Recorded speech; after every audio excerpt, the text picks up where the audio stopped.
नमस्कार, मैं शशांक शर्मा आप सभी का स्वागत करता हूं केंद्रीय जल आयोग के बाढ़ पूर्वानुमान मॉनिटरिंग यूनिट के आधिकारिक यूट्यूब चैनल पर।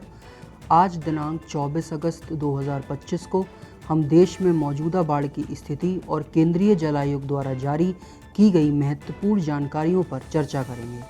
आज दोपहर तक की रिपोर्ट के अनुसार इच्छामती नदी पर बनगांव, बजीतपुर और कुठीवाड़ी में और जिगरो नदी पर अहरौरा में बहुत गंभीर बाढ़ की स्थिति बनी हुई है, यानी रेड अलर्ट जारी है।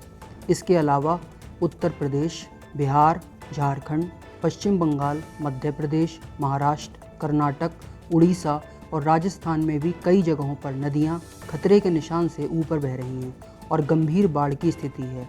इन राज्यों में प्रभावित नदियां हैं गंगा, यमुना, घाघरा, गंडक, कोसी, बागमती, चंबल, बनास, सोन, मेज, सिंध, वैतरणी, सुवर्णरेखा, पंचगंगा, घाट प्रवाह और नॉर्थ कोयल। सभी नदियों के जलस्तर और उनके अगले दिनों के पूर्वानुमान की विस्तृत जानकारी आप हमारी आधिकारिक वेबसाइट पर देख सकते हैं। लिंक आपको नीचे स्क्रीन पर मिल जाएगा। आगे बढ़ने से पहले बात करते हैं पिछले 24 घंटों में वर्षा के आंकड़ों के अनुसार प्रमुख वर्षा प्रभावित क्षेत्रों के बारे में, जो कुछ इस प्रकार है।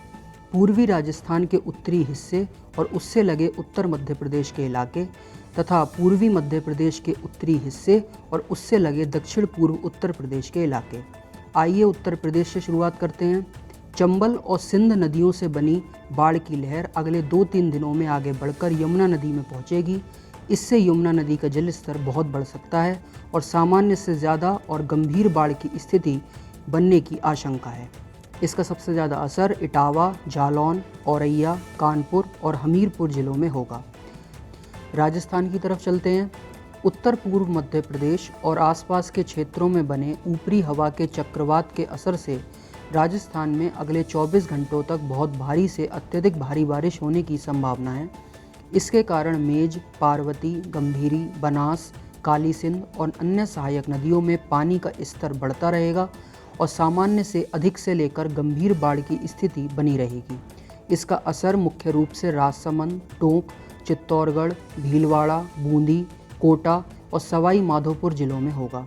मौसम विभाग के अनुसार सिरोही, उदयपुर और आसपास के जिलों में भी बहुत भारी बारिश होने की संभावना है। इससे ऊपर माही, साबरमती और बनास नदियों में भी भारी प्रवाह की संभावना है। बीसलपुर परियोजना में भी सामान्य सीमा से ज़्यादा पानी आने की संभावना बनी हुई है। टोंक जिले और उससे नीचे के क्षेत्रों में बनास नदी में बाढ़ जैसी स्थिति बनने की संभावना है। सभी बांध परियोजनाओं को मानक संचालन प्रक्रिया के अनुसार चलाने की सलाह दी गई है। पानी छोड़े जाने से पहले निचले इलाकों को समय पर सूचना देना आवश्यक है ताकि लोग सतर्क रह सकें। गुजरात की बात करें तो अगले 24 घंटों में माही, साबरमती, बनास और रेल नदियों में पानी का स्तर बढ़ने और सामान्य से अधिक बाढ़ की स्थिति बनने की संभावना है।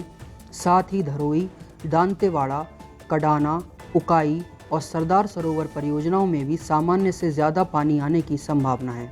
मध्य प्रदेश की बात करें तो अगले 24 घंटों में चंबल, सिंध, बेतवा, टोंस, सोन और नर्मदा ऊपरी और मध्य हिस्सों व उनकी सहायक नदियों में पानी का स्तर बढ़ने की संभावना है। इससे सामान्य से अधिक से लेकर गंभीर बाढ़ की स्थिति बन सकती है। सबसे ज़्यादा असर जिन जिलों में पड़ सकता है वे हैं श्योपुर कलान, गुना, अशोकनगर, शिवपुरी, मुरैना, ग्वालियर, भिंड, दतिया, सागर, निवाड़ी, टीकमगढ़, छतरपुर, पन्ना, सतना, रीवा, सीधी और सिंगरौली। साथ ही अगले 24 घंटों में मदीखेड़ा, राजघाट, गांधी सागर, बाणसागर, बरगी, तवा, इंदिरा सागर और ओंकारेश्वर परियोजनाओं में भी सामान्य से अधिक पानी आने की संभावना है। आइए अब उत्तराखंड की तरफ नज़र डालते हैं। पूरे उत्तराखंड में भारी बारिश होने की संभावना है। इसके चलते अगले 2 दिनों तक शारदा, अलकनंदा, भागीरथी, रामगंगा, ऊपरी यमुना और ऊपरी गंगा नदियों में पानी का स्तर बढ़ सकता है।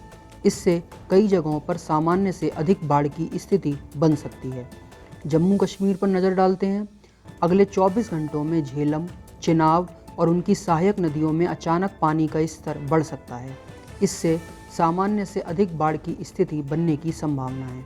जिन जिलों पर इसका असर पड़ सकता है वे हैं पुंछ, राजौरी, रियासी, किश्तवाड़, रामबन, डोडा, जम्मू, ऊधमपुर, कठुआ और सांबा।